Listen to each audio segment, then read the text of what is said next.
साल 1962 में अमेरिका और सोवियत यूनियन के बीच हालात बहुत ज्यादा तनावपूर्ण थे।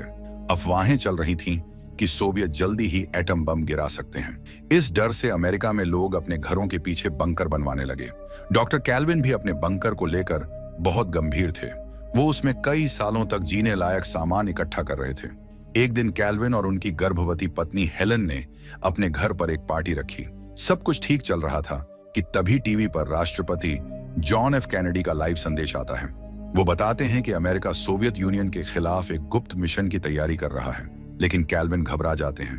वो फौरन सारे मेहमानों को घर से निकाल देते हैं और अपनी बीवी को खींचकर बंकर में ले जाते हैं। उसी वक्त एक विमान जो शहर के ऊपर उड़ रहा था, उसमें तकनीकी खराबी आ जाती है। पायलट कुछ नहीं कर पाता और वो विमान सीधे कैल्विन के घर पर गिरकर धमाके से सब कुछ तबाह कर देता है।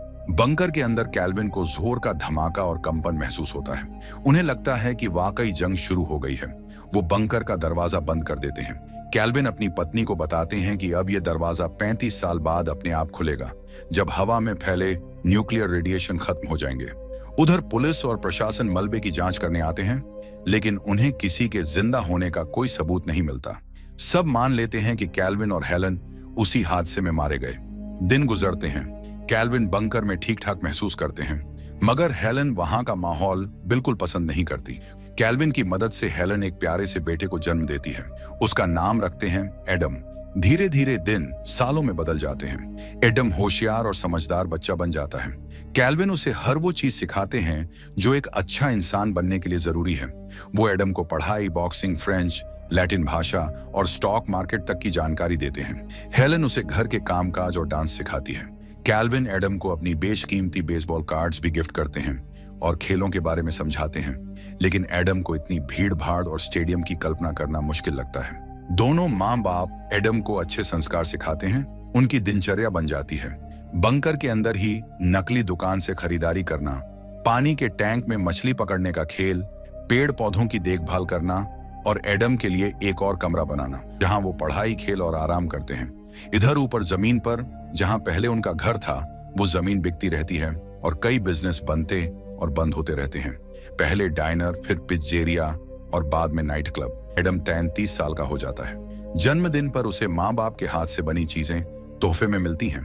केक काटते समय हेलन कहती हैं कि अब बस 2 साल बाकी हैं।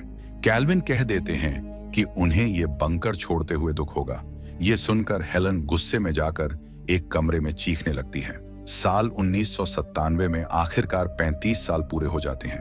बंकर का दरवाजा अपने आप खुल जाता है। सब बाहर जाने को तैयार होते हैं। कैल्विन कहता है कि पहले वो जाकर बाहर का हाल देखेगा। रेडिएशन सूट पहनकर वो ऊपर जाता है और खुद को एक ऐसी इमारत में पाता है जो अब शराबी और भिखारियों का अड्डा बन चुकी थी। वहां के लोग कैल्विन को रेडिएशन सूट में देखकर घबरा जाते हैं। एक आदमी तो बेहोश ही हो जाता है। कैल्विन बाहर निकलता है और देखता है कि शहर पूरी तरह बदल गया है। हर तरफ दीवारों पर ग्राफिटी, लोग हाथों में गन लेकर खेल रहे होते हैं। दुकानें अश्लील सामानों से भरी पड़ी हैं और लोग अजीब सी भाषा में बातें कर रहे होते हैं। डर के मारे कैल्विन वापस बंकर में लौट आता है और कहता है कि ऊपर की हवा तो सांस लेने लायक है, लेकिन पूरा शहर पागल म्यूटेंट्स से भरा पड़ा है। ये सुनकर हेलन का सब्र टूट जाता है और वो पूरी तरह भड़क जाती है। हेलन गुस्से में कैल्विन पर चिल्लाने लगती है। वो कहती है कि अब और कैद होकर नहीं जी सकती, लेकिन कैल्विन अपनी बात पर अड्डा रहता है। इसी बहस में उसे दिल का दौरा पड़ जाता है। अब कैल्विन बीमार है और बंकर में रखा सामान भी खत्म होने वाला है। हेलन तय करती है कि एडम को बाहर भेजना ही पड़ेगा ताकि वो कुछ सालों का राशन ला सके। वो एडम को थोड़ा कैश और एक सामान की लिस्ट देती है। साथ में ये भी कहती है कि वो एक होटल में रुके।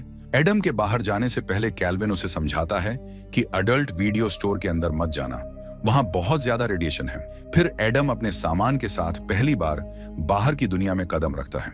बाहर निकलते ही वो देखता है कि मेलकर नाम का एक आदमी उस एलिवेटर के पास छोटा सा मंदिर बना चुका है। बाहर की असली दुनिया देखकर एडम बहुत खुश हो जाता है। उसे पहली बार आसमान, इमारतें, पेड़ और दूसरे लोग देखने को मिलते हैं। लोग उसे अजीब नजरों से देखते हैं क्योंकि वो हर छोटी चीज पर बहुत ज्यादा खुश हो रहा था और हर किसी को हेलो बोल रहा था। जब वो एडल्ट वीडियो स्टोर के पास से गुजरता है तो नाक बंद कर लेता है और दूसरों को भी ऐसा ही करने को कहता है। फिर वो बस में बैठता है और मशीन के चलने से डर जाता है। जब वो बस में लोगों से बात करता है तो पुराने जमाने की अंग्रेजी बोलता है जिसे आज कोई नहीं समझ पाता। लोग उसे पागल समझने लगते हैं। आखिरकार एडम एक ग्रोसरी स्टोर पहुंचता है और लिस्ट में लिखा सारा सामान उठाने लगता है। कसाई उसे समझाता है कि अगर वो ज्यादा सामान लेना चाहता है तो घर भिजवा सकता है। ये सुनकर एडम को एहसास होता है कि उसे बंकर का रास्ता ही नहीं पता। घबराहट में वो स्टोर से भाग जाता है और सारा दिन अलग अलग बसों में घूमकर बंकर ढूंढने की कोशिश करता है। पैसे भी खत्म होने लगते हैं तो वो एक हॉबी शॉप में जाता है अपने पिता की बेसबॉल कार्ड्स बेचने। दुकान का मालिक जान जाता है कि ये पुराने और कीमती कार्ड्स हैं, लेकिन एडम को बेवकूफ बनाकर पूरे पैकेट के सिर्फ $500 देने की बात करता है। तभी शॉप की असिस्टेंट ईव आ जाती है और एडम को बता देती है कि ये कार्ड्स एक एक $4000 से $6000 के हैं। वो अपने बॉस को गाली देकर जॉब भी छोड़ देती है। फिर एडम ईव से कहता है कि उसे उस होटल तक छोड़ दे। पहले तो ईव मना कर देती है, लेकिन जब एडम उसे 2 बेसबॉल कार्ड देने का वादा करता है तो वो मान जाती है। रास्ते में एडम कार में पुराने जमाने के गाने सुनता है जो ईव को अजीब लगता है। होटल पहुंचकर ईव बिना कुछ बोले चली जाती है। एडम होटल के कमरे में जाता है और खिड़की से बाहर 18वीं मंजिल से का नजारा देखकर हैरान रह जाता है। फिर रंगीन टीवी भी देखता है। वो सूरज निकलते ही उठकर सनराइज देखने का भी शौक रखता है। अगली सुबह ईव होटल आती है उसे कार्ड लौटाने, क्योंकि उसे लगता है कि इतने बड़े कार्ड्स के बदले सिर्फ होटल तक छोड़ना बहुत छोटी बात थी, और एक ऑफर देता है। वो ईव को असिस्टेंट बनाएगा जो उसके साथ बंकर के लिए सामान जुटाने में मदद करेगी। ईव मान जाती है। दोनों साथ मिलकर 2 साल का सामान खरीदते हैं और कई ट्रक किराए पर लेते हैं। एडम अचानक ईव को बताता है कि वो अपनी बीवी ढूंढना चाहता है। शॉपिंग के बाद ईव एडम को अपने घर ले जाती है, जहां उसका रूममेट ट्रॉय मिलता है। ट्रॉय एडम से ढेरों सवाल करता है क्योंकि उसे एडम की टेक्नोलॉजी को देखकर हैरानी होती है।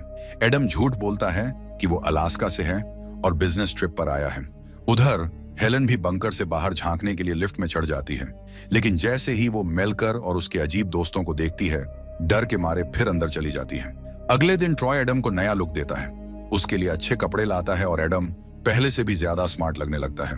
अगले कुछ दिनों में ईव और ट्रॉय एडम को कई नई चीजें कराते हैं, जैसे मॉडर्न गानों पर डांस करना, स्केटबोर्ड चलाना और समंदर देखना। समंदर देखकर एडम इतना खुश हो जाता है कि बिना सोचे समझे पानी में कूद पड़ता है।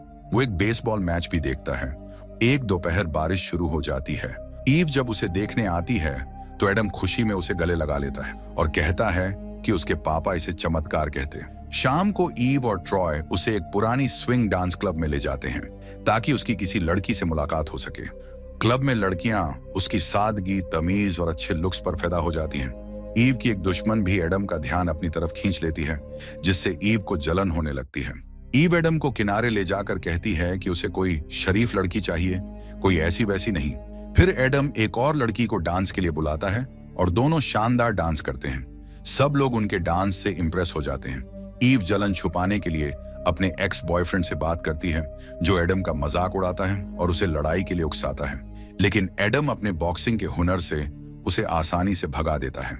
सारा झगड़ा देखकर ईव गुस्से में क्लब छोड़कर घर चली जाती है। थोड़ी देर बाद ट्रॉय आता है और बताता है कि एडम ईव की दुश्मन के साथ क्लब से चला गया।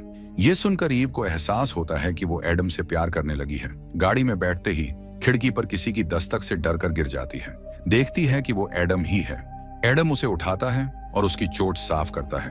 वो ईव से कहता है कि उसने बाकी लड़कियों को इसलिए मना कर दिया क्योंकि उसका मन बस ईव में ही लगा है। एडम अपने दिल की बात कहता है और दोनों एक दूसरे को किस करते हैं। अब जब दोनों एक हो जाते हैं तो एडम उसे अपनी फैमिली और बंकर की सच्चाई बताता है। साथ ही ये भी कहता है कि वो ईव से शादी करना चाहता है और उसे बंकर में ले जाना चाहता है, लेकिन ईव को लगता है कि एडम पागल है। वो गुस्से में उसे घर से निकाल देती है। अगले दिन ट्रॉय एडम को शहर घुमाते हुए गाड़ी चलाना सिखाता है। तभी एडम वहीं पुरानी अडल्ट वीडियो शॉप देख लेता है और उसके रास्ते चलते चलते अपने बंकर वाली बिल्डिंग तक पहुंच जाता है। मेलकर वहां अब भी उसी एलिवेटर को भगवान मानकर पूजा कर रहा था। एडम खुश होकर यह खबर ईव को देने भागता है, लेकिन वहां 2 डॉक्टर उसका इंतजार कर रहे होते हैं। फिर मौका मिलते ही भाग जाता है। एक डॉक्टर उसके पीछे दौड़ता है, दूसरा पुलिस को बुलाने वाला होता है। तभी ईव उसे रोक लेती है। उसी वक्त एडम उसके पास आता है, होटल की चाबी देता है और कहता है कि कार्ड्स बेचकर होटल का बिल भर देना। फिर वो अपनी किराए की ट्रक लेकर भाग जाता है और गलती से डॉक्टर की गाड़ी टक्कर मार देता है। बाद में ईव और ट्रॉय एडम के होटल रूम जाते हैं।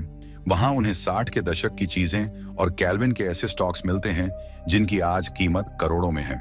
ये सब देखकर उन्हें समझ आता है कि एडम जो कह रहा था वो सच था। उधर एडम 2 हफ्ते बाद बंकर लौटता है, अपने मम्मी पापा को गले लगाता है और बताता है कि बाहर की दुनिया बहुत अच्छी है। मेलकर और उसके साथी अब बंकर का सामान ट्रकों में भर रहे होते हैं। ईव भी अब एडम को ढूंढने के लिए बेचैन हो जाती है। ट्रॉय उसे वीडियो शॉप लेकर जाता है और दोनों फर्श पर धम धम पैर मारते हैं, ये सोचकर कि शायद नीचे बंकर खुल जाए, लेकिन कुछ नहीं मिलता।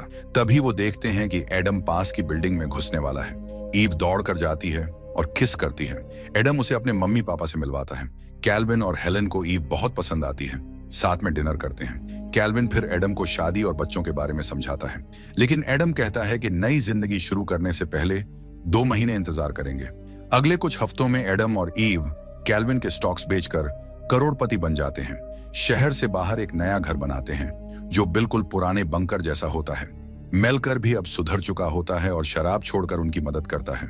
सब कुछ सेट हो जाने के बाद एडम अपने मम्मी पापा को नए घर लेकर जाता है ताकि वो धीरे धीरे बाहर की दुनिया में एडजस्ट कर सकें। एडम अपने पापा को सच्चाई बताता है कि कभी कोई परमाणु बम नहीं गिरा था, वो तो एक हवाई जहाज था जो उनके घर पर गिर गया था। साथ ही ये भी कि सोवियत यूनियन भी अब खत्म हो चुका है। लेकिन कैल्विन मानने को तैयार नहीं होता और फिर से नया बंकर बनाने का प्लान करने लगता है। इसी सस्पेंस के साथ मूवी यहाँ एंड हो जाती है। मिलते हैं नई वीडियो में नई कहानी के साथ।